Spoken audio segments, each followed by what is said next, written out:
You've written books. You've been nominated for almost every possible professional award. What have you not done that you're saying, I've got to get to that? Well, I haven't died yet.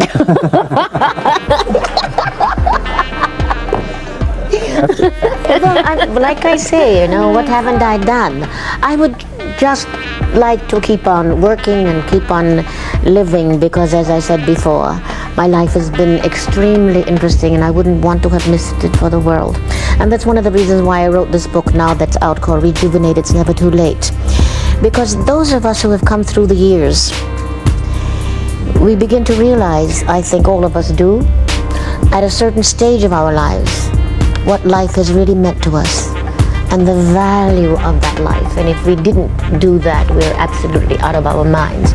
And particularly when we get to an age like 70-something, darling, life has just begun. Problem is something you make.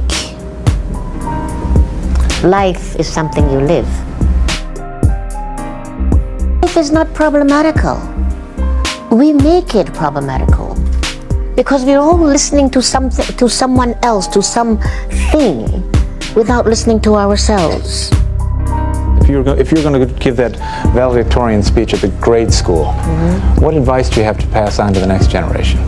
Education is the most important thing, because like I said, you can find a way of communicating and you can break through all barriers once you've had that education. But go for what you really love, not because the money is more important than anything else in the world.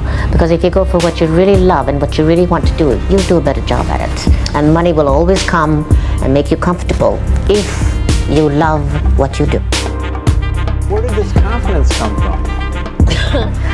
It's confidence? It's, I think, hunger. I wanted to survive on my own without having anyone be so responsible for me that I have to go to them and ask them for a piece of bread. So I learned instinctively, using that animal instincts that I had when I was a child in the South, because being given away, you know, you have to rely on whatever is thrown to you in order to survive. So I was following the cats and the dogs and the birds and whatever was thrown from the table. It was a toss-up between me and the animals as to who was going to get it. So I had to learn how to survive. And I think that's where that desire comes from. I never want to be a burden on anyone, not even to my children.